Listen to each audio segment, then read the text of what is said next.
My sister's birthday dinner. My mom smirked and said, "All that money we spent on you is a waste." My name is Harper Vale. I'm 28. And if you think you know how this ends, stay tuned. I pulled out my phone, opened my banking app, and sent her $1. The notification pinged on her screen before I even spoke. "Debt paid," I said quietly. The table fell silent, except for my aunt, who burst out laughing. "Next time, don't even show up," she sneered, swirling her wine. "You don't belong here." I stared at her for a long moment, the hum of the restaurant fading around me. Then I lifted my glass. "To my aunt," I said, voice steady. "Toasting on my dime until tonight." A few people chuckled nervously. My mom's smile faltered. My sister kept her eyes on her dessert like if she didn't move, she wouldn't be part of the fallout. I took a slow bite of my own cake, savoring it, not because it tasted good, but because it was the taste of ending something. That night, I drove home through the freezing rain, headlights blurring against wet asphalt. I didn't cry. I didn't even feel angry. Just tired. Tired of being the family wallet, the quiet achiever, the emergency contact. Once inside, I sat cross-legged on my bed with my laptop open, the glow washing over my hands. One by one, I canceled every account tied to my name. The joint credit line, the auto payments, the family phone plan. Then I froze their cards, every single one linked to my information. When the last confirmation email came through, I stared at the words, "Action completed." For the first time in years, my world went silent. No buzzing phone. No new favor requests. Just stillness. And in that stillness, something inside me whispered, "They'll notice soon." They noticed faster than I expected. By noon the next day, my phone exploded with messages, notifications flashing like warning lights. "Mom. Harper, what did you do? My card isn't working." "Dad, why are you freezing accounts? That's family money." "Aunt Claire, fix this immediately. Your mother's embarrassed." I stared at the screen, letting the buzz fade. No panic. No guilt. Just quiet satisfaction. By evening, Mom called, her voice sharp, clipped, the same tone she used when I was 15 and late to dinner. "You think this is funny? I couldn't even pay for gas today." I leaned back in my chair, eyes on the city skyline through my apartment window. "You told me I was a waste, remember? I'm just honoring the sentiment." She scoffed. "Stop being dramatic. This affects everyone. You can't just pull the plug like that." "Actually, I can," I said softly, "because I was the plug." There was silence. Then, in her low, practiced tone, she said, "You're punishing us for a joke. You've always been so sensitive." Sensitive. The word that had been my label since childhood, the polite way of saying we can hurt you, and you'll still show up. I smiled bitterly. "If you ever decide to value me, you can start by valuing boundaries. Until then, good luck finding a new card holder." She hung up. An hour later, my sister texted, "You really went nuclear, huh?" I replied, "No." Nuclear would have been sending everyone the receipts of how much I actually covered. She didn't respond. That night, I poured myself a glass of wine and scrolled through my budget for the first time in years. My money, untouched, intact. It felt foreign and freeing. Then came another ping, a message from Aunt Claire. "Enjoy your little rebellion, Harper. You'll regret it when this family turns its back for good." I stared at her words and whispered, almost amused, "They already did." The next morning, my apartment buzzer screamed like an alarm. I froze mid-coffee sip. No one visits me unannounced. When I checked the camera feed, there they were, Mom and Aunt Claire, bundled in their self-righteous coats, standing outside my building as if they owned the sidewalk. I buzzed them in. I wanted to see the performance up close. Mom walked in first, her perfume, that expensive floral she could only afford because of me, filling the room. Aunt Claire followed, clutching her purse like she was entering a courtroom. "So," Mom started, dropping her coat onto my couch, "you think humiliating us is maturity now?" I crossed my arms. "You humiliated yourselves, Mom. I just stopped paying for the stage." Aunt Claire snorted. "We raised you better than this." "Really?" I tilted my head. You mean the years you reminded me I was an obligation, not a blessing? Her smile thinned. You're being dramatic. I walked to the counter, pulled open a drawer, and dropped a neat stack of papers in front of them. Every payment statement, credit history, and auto transfer they'd benefited from. For every birthday dinner, for every emergency, for every little crisis, I said evenly. I kept receipts. Mom glanced at the papers, jaw tightening. This is petty. No, I said, voice steady. This is proof. Aunt Claire's eyes flicked toward Mom. You really let her control everything? Mom shot her a glare. Don't start. They were unraveling right in front of me, arguing about control when all I'd done was remove it. Do you want coffee? I asked finally. Mom blinked. What? Coffee. It's the last thing you'll ever get from me. Her face turned crimson. You're cruel. I smiled faintly.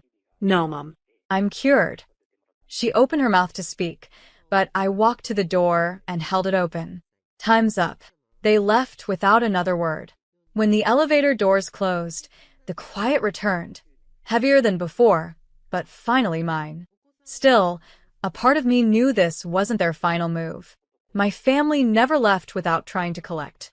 For 2 full days, there was silence, the kind that feels like a held breath before something breaks. Then came the call from the bank. Ms. Vale, we just wanted to confirm. Did you authorize a transfer of $4,500 from your secondary savings account? My pulse jumped. No, I didn't. The representative paused. It looks like someone attempted the transfer using credentials linked to your family account, but the system flagged it. I closed my eyes. Of course they did. When the call ended, I sat in the quiet for a long time. Then I opened my laptop and checked the logins myself. There was a failed attempt from my hometown, timestamped 2:12 a.m. Mom's address. I should have felt angry, but instead there was just exhaustion, the kind that settles into your bones when people mistake your kindness for permission. That evening, I called Eli, my closest friend since college, a financial advisor who'd helped me set up those accounts years ago. Hey, he said softly. I saw the alert. You okay? I'm fine, I said. But I'm done playing defense. He hesitated. You want me to tighten security? No. I want you to help me end this legally. Within an hour, Eli connected me with Grace Reynolds, a fraud attorney who'd seen every kind of family implosion possible. I sent her the screenshots, the call records, everything. By the next morning, Grace had drafted a cease and desist order for financial harassment and unauthorized access attempts. I signed it electronically, my hands steady. She said, once they receive this, the bank will block all shared logins permanently. They won't be able to touch a cent tied to you. Good, I replied. Let them learn what silence without funding feels like. After hanging up, I sat on my couch, the city outside humming like normal life. For once, their chaos didn't reach me. Then, a single text buzzed on my phone from an unknown number. You'll regret this, Harper. We always take care of our own. I stared at it and whispered. Exactly. Take care of your own, finally. By morning, the text had spread like wildfire through the family grapevine. My cousin forwarded screenshots of Mom's latest group chat rant, a masterpiece of manipulation. She's turned against her own blood, Mom wrote. We gave her everything, and she's repaying us with lawyers. No one freezes their parents' cards unless they've lost their mind. They didn't know I was in that chat under a muted contact name. I watched the hypocrisy scroll by while sipping my coffee, amused at how predictable it all was. Then Aunt Claire chimed in. Maybe we should show her how it feels to be cut off. She thinks she doesn't need family? Let's make sure she doesn't. I laughed under my breath. That line, let's make sure she doesn't, was their battle cry. I screenshotted it and forwarded it to Grace. Within an hour, Grace replied. Perfect evidence. We'll attach this to the cease and desist follow-up. Their harassment trail is self-documenting. The power of paper, I thought. For years, I'd fought their words with emotion. Now, I was fighting with proof. That evening, I went for a walk downtown. The air sharp and cold, the sidewalks still slick from rain. I passed a family laughing outside a diner, their warmth cutting through the chill. For a fleeting moment, I envied them. Not for their closeness, but for how effortlessly they seemed to love each other. I used to think my family was fixable, that if I just worked harder, paid more, proved more, they'd finally see me. But that night, as I walked under the glow of streetlights, I realized something. You can't buy belonging. When I got home, I forwarded the legal packet to every relative in that group chat. No caption, no explanation, just the document. Then I powered off my phone, poured myself a drink, and whispered into the quiet apartment, "Let's see who laughs now." It wasn't anger anymore. It was closure sharpening into peace, one form filed at a time. The silence that followed was almost eerie. No calls, no texts, no sarcastic family updates on Facebook. Just absence. 3 days later, my dad showed up at my apartment. No warning, no call ahead. He looked older than I remembered, hair grayer, suit wrinkled like he hadn't been sleeping well. He didn't even say hello, just stood there, holding a folded piece of paper. "Your mother got served," he said quietly. "I know," I replied. He sighed and handed me the paper. It was a printout of my email to the family, the legal notice. "She's humiliated," he said. "You could have come to us first." I laughed softly. "Dad, I did come to you. Every time you asked for help. Every time you told me to keep the peace. But peace doesn't exist when only one side's bleeding." He sank into the chair across from me. For a moment, I saw a flicker of guilt behind his eyes. "We never meant to make you feel used." "You didn't mean to," I said. "But you did." He rubbed his temples. "Your mother's furious. She's saying you ruined the family name." I leaned forward. "Dad, the family name ruined itself. I just stopped funding the illusion." He didn't answer, just stared at his hands, as if searching for something to hold on to. After a while, he whispered, "You always were the one who saw through everything." Something in me softened. Not forgiveness, not yet, but understanding. "You could see through it too," I said gently. "You just didn't want to." When he left, I walked him to the door. He turned once more and said, "She'll never change, Harper. But maybe I can." It wasn't a promise, but it was something. After he left, I sat by the window, the city lights flickering like distant stars. For the first time, I didn't feel anger toward him, just a quiet sadness for how much he'd given up trying to keep peace that never existed. And beneath that sadness, a growing strength whispered, "You didn't destroy the family. You ended the performance." A week passed before I heard from anyone again. It came through an unexpected source, a message from Paula, my younger cousin. "Just so you know, your mom's spinning stories again. She's saying you drained her accounts out of spite. People are starting to realize it's not true, though." I stared at the text, a strange calm washing over me. Once upon a time, that kind of rumor would have wrecked me. Now, it just sounded tired, like an old script everyone was bored of hearing. That evening, I sat on my balcony with a mug of coffee, watching the rain smear the city lights into soft gold. My world was finally quiet, yet a small part of me ached. I didn't miss them, but I missed what family should have been. Warmth without cost. Eli called that night. His voice was soft. "You've been quiet lately. What's going on in that head of yours?" "I think I'm grieving something that never existed," I said. "A family that only lived in my imagination." He was silent for a moment. Then, "Grieving's good. It means you've stopped pretending." I smiled faintly. "Guess so." The next morning, I received a thick envelope in the mail, my name written in my father's handwriting. Inside was a single note and a small cashier's check for $3,600, the same amount he'd once tried to withdraw. The note read, "For what's owed, not for money, but for respect. Thank you for teaching me what it means to earn it." Tears stung my eyes before I could stop them. Not because of the check, but because for the first time in my life, he saw me, not as a bank account, but as his daughter. I folded the letter, tucked it into my journal, and whispered, "You finally paid attention." As I looked out the window, the rain had stopped. A soft light cut through the clouds, faint but real. It wasn't reconciliation. It was recognition. And that was enough for me to start breathing differently. 2 months later, the quiet didn't feel empty anymore. It felt earned. The calls stopped, the messages faded, and for the first time, my life belonged only to me. I'd moved apartments, a smaller space with warm light, a place that didn't echo with ghosts of old obligations. My new walls didn't know the sound of my mother's voice or my aunt's laughter dripping with venom. Just music, coffee brewing, and peace. One afternoon, while unpacking, I found my old family photo in a box, the one from my sister's 16th birthday. Everyone smiling, everyone pretending. I almost tossed it, but something made me pause. I slipped it into a drawer instead, not as a memory, but as evidence. Proof of what I survived. That evening, I sat at my desk, wrote a single letter, and sealed it. It wasn't for them. It was for me, to whoever I become next. You didn't lose a family. You outgrew a performance. Love isn't measured in money transfers or silence for peace. You built something new, boundaries that don't need apology. Keep them. Protect them. HV. I placed the letter in the drawer beside the photo and smiled.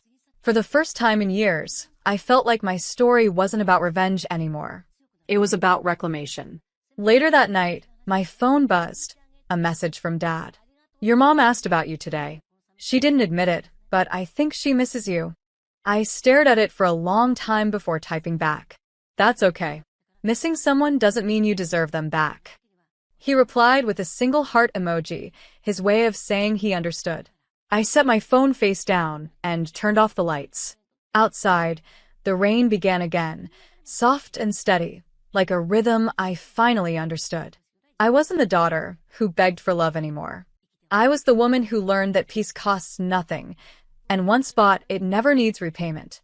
I closed my eyes, whispered to the silence. Debt paid for good. At my sister's engagement dinner, my place card said The Failure.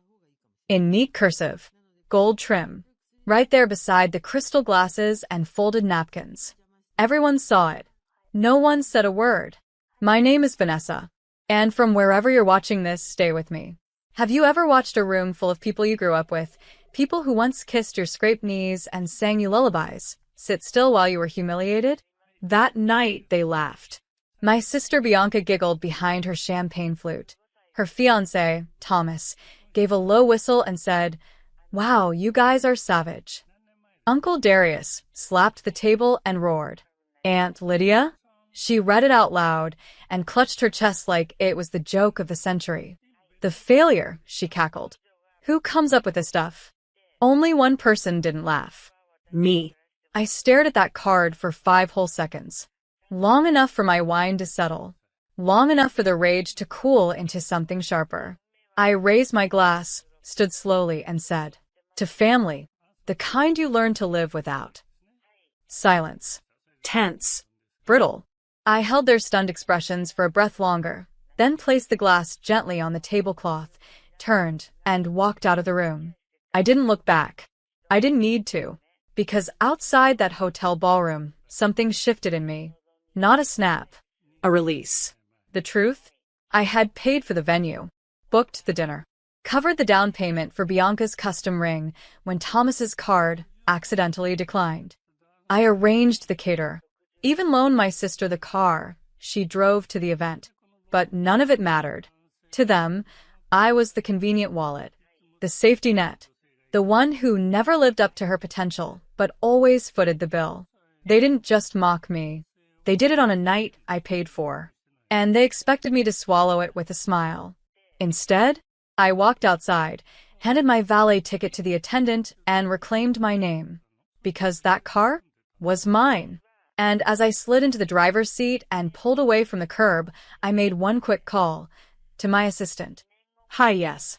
Cancel the banquet hall, the bridal suite, and the floral delivery for Saturday.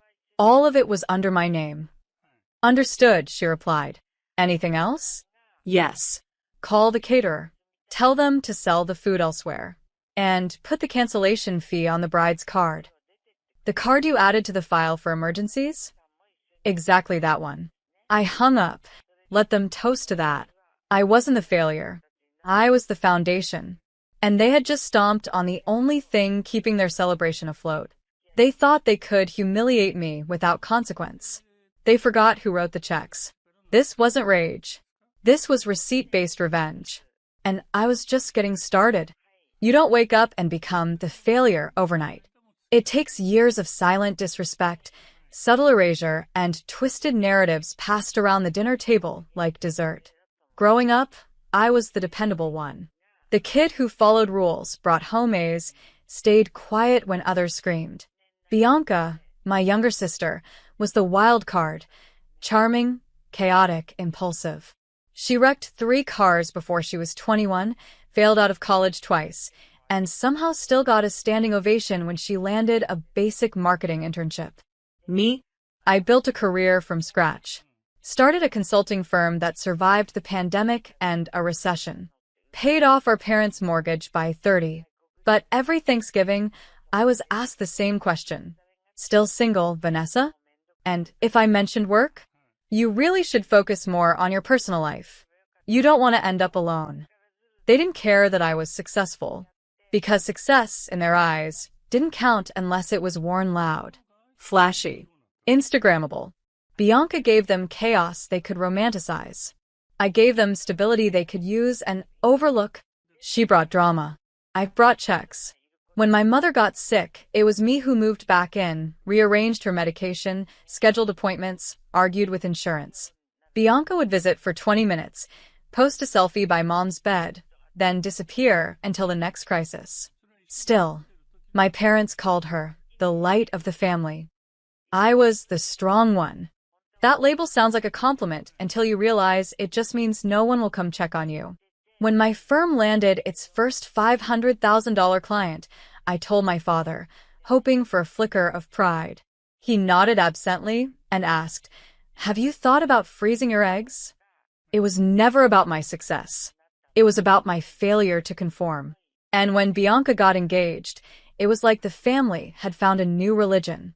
Suddenly, my mother was glowing again. My father started talking about legacy. Every group chat lit up with dress options, ring photos, and our princess is finally settling down. Nobody asked how it was being funded. They just assumed someone else would pay. And I did, because that's what I'd always done. The venue? My corporate discount. The catering deposit? Covered it. Bianca's engagement ring? I wired the funds when Thomas said he needed a few extra days to move money around. None of it was framed as sacrifice. It was framed as expectation. So when I walked into that engagement dinner, I knew I wasn't the star. I didn't want to be, but I didn't expect humiliation. I didn't expect to find that card. The failure. It wasn't a joke. It was a message. A reminder of the role they had cast me in. Dependable. Forgettable. Expendable. And finally, I'd had enough. Because when you spend your life keeping the house from burning down, eventually you realize it's not your job to rebuild what they've decided to burn. Sometimes the only power move left is walking away with the matches. The morning after the dinner, my phone lit up with missed calls. 23, to be exact. Texts followed. Bianca, was that really necessary? Mom, Vanessa, stop being dramatic. It was a harmless joke. Thomas, you've left us in a really tough position. We're trying to fix things. Can we talk? Dad, we need to discuss this like adults. Not one of them said they were sorry. No one asked if I was okay. They were just stunned that I'd done the unthinkable, set a boundary. I ignored the messages, but something kept gnawing at me. The card. The smirks. The coordinated cruelty of it all. That card didn't magically appear on the table. Someone ordered it. Someone planned it. And the more I thought about it, the more I realized this wasn't spontaneous mockery. It was a setup. I went back through the group text I'd been reluctantly added to during the engagement planning. The Vanessa will take care of it thread. I scrolled through months of messages, screenshots, links. Everything I'd been voluntold to handle. Then I saw it. A message from Bianca to her maid of honor, days before the dinner. OMG, wait till she sees her place card. Loudly crying face, I'm crying already. Tell Thomas to get it printed before Thursday. Gold trim, cursive, just like the others except you know. Followed by a laughing emoji. I stared at the screen. So, it wasn't just a mistake. It wasn't something one petty cousin did in a moment of stupidity. It was intentional. It was planned, shared, laughed about in advance. And they let me pay for it. I was footing the bill for my own public execution. Worse still, I remembered overhearing Bianca on the phone with the event planner 2 days prior. She was laughing in that high, glassy voice she used when she wanted to be taken seriously. "Yeah, my sister's the responsible one," she said. Basically my unofficial maid of honor/bank. I hadn't flinched then, but now I felt it, all of it, settle like lead in my chest. They didn't just disrespect me. They built their celebration on top of me like I was some kind of invisible scaffolding. Like I didn't have power. Like I wouldn't notice. Like I wouldn't remember. I reached out to my assistant and asked her to confirm the list of reservations still under my name. She sent back a spreadsheet. It was worse than I thought. The reception hall, the catering, the honeymoon suite, the bachelorette weekend spa package. All charged to me. All scheduled under accounts they assumed I'd forget to check. I sat with that for a long time. Not angry. Not even hurt anymore. Just awake. This wasn't just about a card. This was about years of erasure. They never thought I'd fight back. Because I'd been conditioned to believe that being the strong one meant swallowing my rage and picking up the check. But they forgot something. I didn't get where I am by accident. I built everything they lean on. And now, I was pulling the plug. Because sometimes, power doesn't look like screaming in someone's face. Sometimes it looks like saying nothing and quietly burning down the parts of the bridge you own. I didn't cancel everything at once. That would have been loud, emotional, predictable. Instead, I let the clock tick quietly while I built my response like a strategy deck. First, I instructed my assistant to reassign the event venue's remaining balance to Bianca. No email notice. Just a quiet update on the system that would alert her 3 days before the final payment was due. Then the florist. I contacted them personally and explained I was no longer sponsoring the event. I recommended they request full payment immediately or walk away. I even CC'd Bianca with a subject line, "Best of luck finalizing the flowers." She didn't respond. She called instead. I let it ring. Then I did the same with the DJ, the decorator, and the hotel where they'd booked the honeymoon suite on my corporate card. All of them had agreements tied to my accounts, my name, my access. They'd taken it all for granted. So I took it back. Each call ended with a professional, courteous line. Unfortunately, due to recent developments, I'll no longer be covering the event. Kindly redirect all invoices to the bride and groom. No anger. No explanation. Just business. The bachelorette spa package was the most fun. I had prepaid for the entire weekend as a surprise. 3 nights in a luxury resort, full body massages, champagne brunches, everything Bianca had boasted about to her friends like it came from Thomas.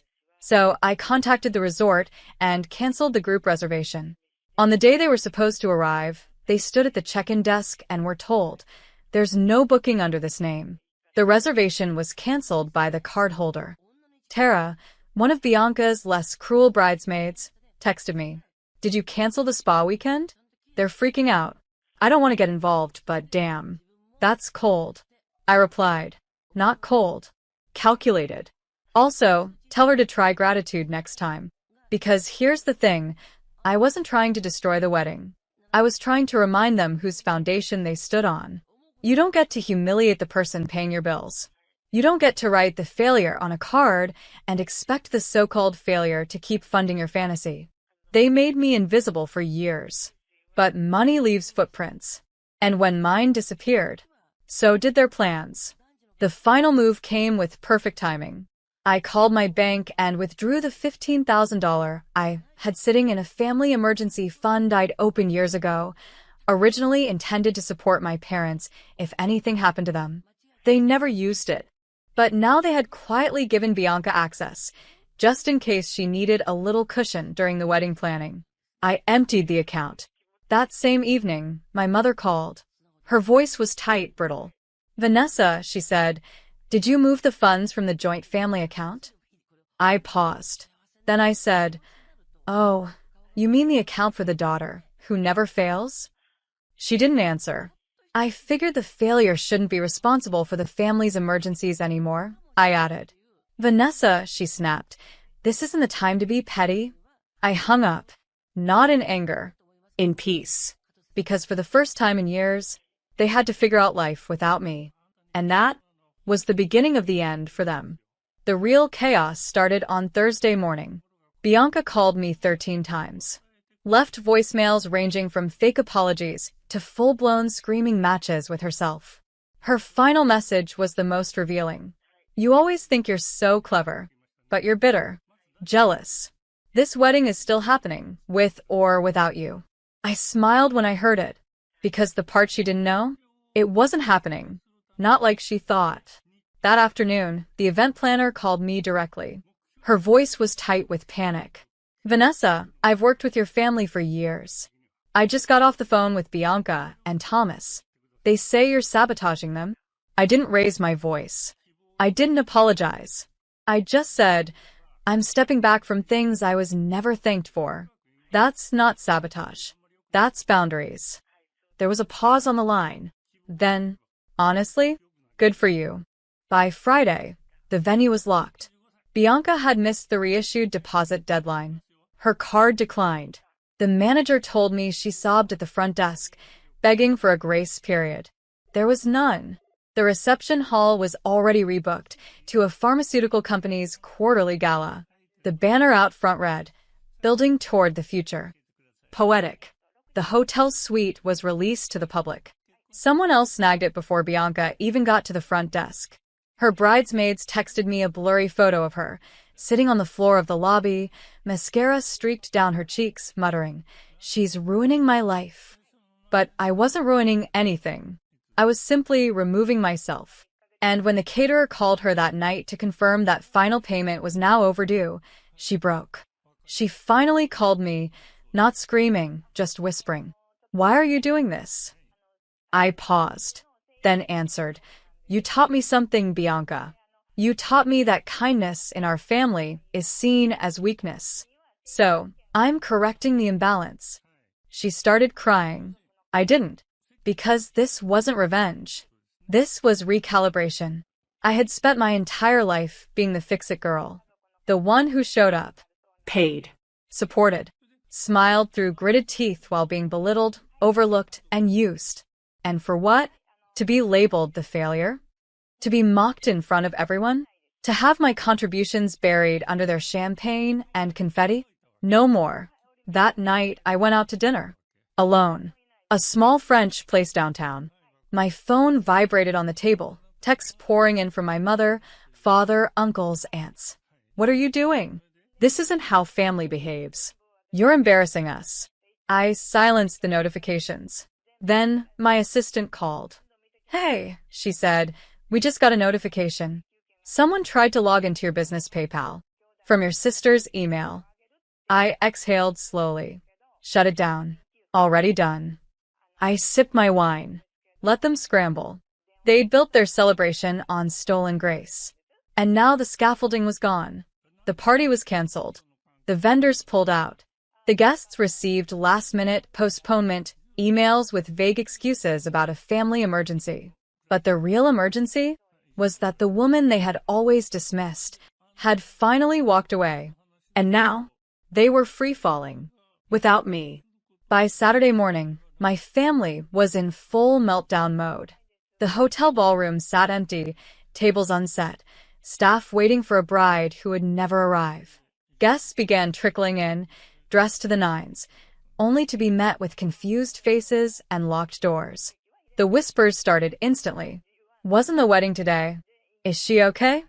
Did he call it off? I heard something about money issues. And like wildfire, the truth spread. My cousin Marcus, who'd flown in from Atlanta, posted a cryptic Instagram story.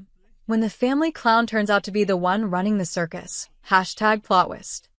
Meanwhile, Bianca was unraveling. One of her friends forwarded me a video from the morning. She was standing outside the venue, screaming into her phone, barefoot, her veil slipping off her bun. She did this. My sister did this. She took everything. She wasn't wrong. But I hadn't taken anything that was hers. I simply reclaimed what was mine. The final nail in the coffin came when Thomas's parents pulled him aside and asked some hard questions. Why did your fiancée rely on her sister to pay for everything? You're an investment banker, aren't you? If she can't manage a wedding, how will she manage a household? By the time Sunday rolled around, the engagement was on pause. Not officially broken, but certainly cracked. And my parents? They showed up at my condo unannounced. My father stood there, fists balled at his sides. My mother's lips were trembling with whatever speech she had rehearsed in the car. You humiliated us, he said. I didn't invite them in. I stood at the door. You let them call me a failure, I replied. At a table I paid for. In a room I arranged. For a woman I carried on my back for years. My mother opened her mouth. Closed it. You made a mockery of your sister's future. Dad tried again, but his voice faltered. Wrong, I said, calm and steady. I exposed the mockery you all made of mine. I handed him a manila envelope. What's this? He asked. Receipts, I said. Every payment I made for your precious daughter's dream wedding. It totals just over $38,000. I've itemized it for your convenience. He turned red. You're charging your own family? I'm forgiving the debt, I said. But I'm keeping the record. Then I shut the door. Not angrily, not violently, but firmly. And I leaned against it as their shadows faded from my doorstep. They never saw me as family. Just a tool, a resource, a fallback plan. But now the plan had changed. Later that night, I received a message from Grandma, the only one who never laughed at that dinner. It said, "Proud of you, baby. Maybe now they'll learn how much weight you were really carrying." And in that moment, I exhaled everything I'd been holding in for years. The pain, the guilt, the endless need to prove myself. Gone. Because their collapse wasn't just a result of what I did. It was a consequence of what they never did. Appreciate me, respect me, protect me. And now that the rug had been pulled out, they were left with the truth. I wasn't the failure. I was the foundation. And when the foundation walks away, the whole house comes crashing down. For the first time in years, I felt light. Lighter than the debt I'd paid. Lighter than the silence I'd kept. Lighter than the invisible weight of trying to earn a place in a family that only valued what I could do for them, not who I was. I poured all the energy I used to give away into myself. And it showed. My firm expanded. A Fortune 100 company signed a retainer contract. I hired 5 new analysts and finally promoted my assistant, the same one who helped pull the strings during my quiet storm, to operations director. She cried when I told her. You taught me more in 6 months, she said, than I learned in 4 years of college. I bought myself a new apartment. Nothing over the top. Just open windows, warm wood, and silence that healed. I joined a weekly boxing class, not to fight the world, but to finally feel the power I'd been hiding in my body all these years. And friends, real ones, found me. One of the guests at Bianca's failed wedding, someone I barely remembered, reached out. Her name was Ellie, a quiet girl from our childhood block. She said, I saw what they did to you, and I saw how you walked away. I don't know if you remember this, but when we were 12, you gave me your shoes after I stepped in the mud before picture day. You've always been someone people step on, but you're also someone who always stands up. We met for coffee. She introduced me to people, kind people, friends who didn't care about what I owned or how much I gave. People who didn't call me strong like it was a leash. People who simply said, you're enough. I started mentoring girls from disadvantaged communities, not out of guilt, but because I finally had something to give that wasn't being stolen from me. My Sundays became mine again. No forced family brunches. No performative check-ins. Just books. Jazz. Journaling. Peace. I thought about Bianca sometimes. Not with rage. Not with resentment. But with clarity. She wasn't born a villain.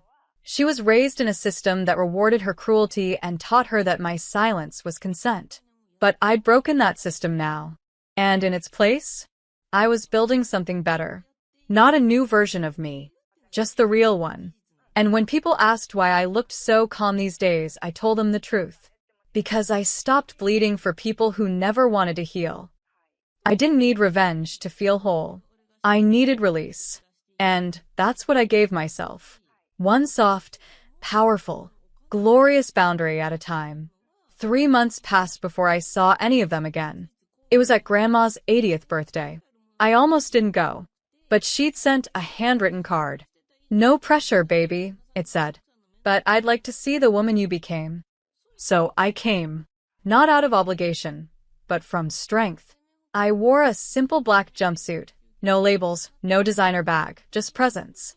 Calm, rooted presence. The moment I walked into the hall, the air shifted. Conversations quieted. Glasses paused mid-sip. Bianca turned and stared like she'd seen a ghost. She looked thinner, paler. Thomas wasn't at her side. Someone whispered they'd postponed indefinitely. Mom approached me halfway through the buffet line. She had on pearls and a new smile, the fake kind you wear when you need something. She touched my arm gently and said, "You look well." I looked her dead in the eyes. "I am." Dad stood behind her, nodding stiffly like we were strangers at a board meeting. Bianca never spoke to me that night. But she watched me. Every time someone came up to hug me, thank me, ask for my card. She watched it all. When Grandma gave her toast, she looked right at me and said, "Some people give gold. Others give their spine." I've learned to value the second more. To Vanessa, who taught me that silence isn't always grace. Sometimes it's survival. The whole room clapped. I didn't. I just smiled. After the party, I headed to the valet. My cousins were outside, laughing about something. One of them nudged the other and said, "Still driving that same car, huh?" Right then, my phone buzzed. It was my assistant. "Jet's ready. You'll be in the air in 40 minutes. I raised my voice just loud enough for them to hear and said into the phone, "Great. "Tell the pilot I'll be there after one stop." The laughter stopped. Just like that." I nodded politely, stepped into my car, that same car, and drove off with a peace they could never purchase. Because the truth is, I don't need them to understand what they lost. I don't need them to apologize, or regret, or beg. I need only this, to keep walking forward while they sit in the ruins of the little kingdom they built on my back. They crown me the failure, but I was never theirs to define. And now, they can choke on their silence, because I finally learned you don't need revenge when you've already outgrown the war.